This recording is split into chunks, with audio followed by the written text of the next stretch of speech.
Hey guys, we're super excited to be here at the LA Fit Expo. It's our third year in a row. And what we're going to be doing today is we're going to be launching a tasty pastry. It's a low-carb Pop-Tart. It's got 3 to 4 grams of net carbs. And we love this show. This is our best place to be in LA.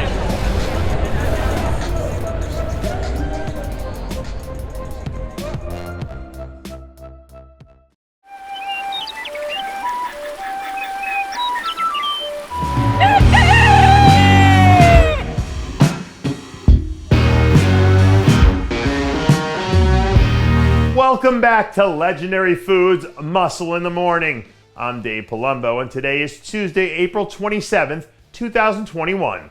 And let's find out what's going on in the world of bodybuilding and fitness.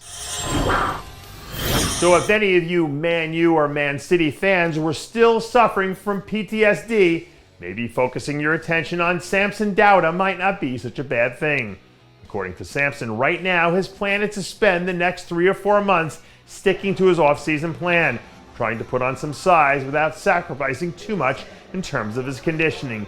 He says that he's happy with the progress he's made over the last 12 weeks, which makes this next stretch really important because he needs to be sure the work he put in carries over into his contest prep. And if everything goes according to plan, I think it makes the idea of him competing at the Arnold UK as a tune-up a week or two before the Olympia more and more likely. As someone who's had my own fair of injuries and health problems over the years, I'll be the first one to tell you that being hurt and being injured sucks. There's nothing more frustrating or more demoralizing than feeling like you had something you love taken away from you. But on the flip side, those tough times also give you the opportunity to think and realign yourself and to bounce back even better than you were before. And I think that's the point where Fred Smalls is at his career right now.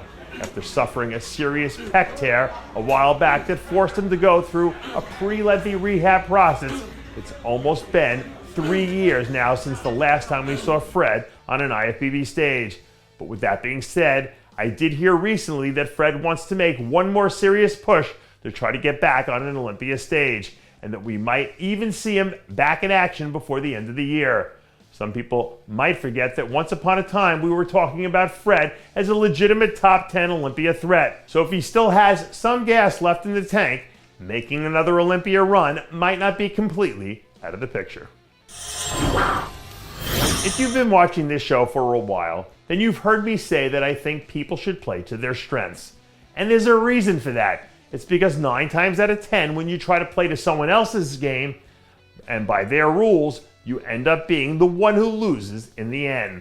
So I've got some advice for anyone out there who is trying to play the conditioning game with Savoie.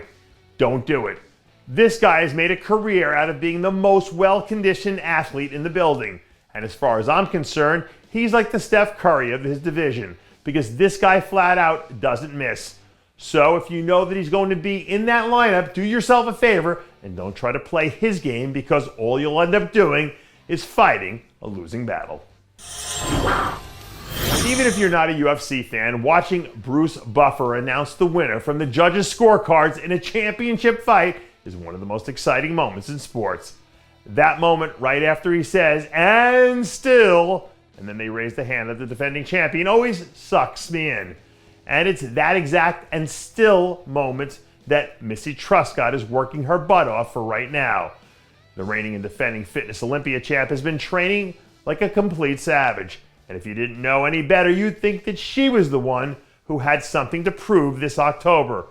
Right after she won back in December, she said that the fitness division had officially entered a new era.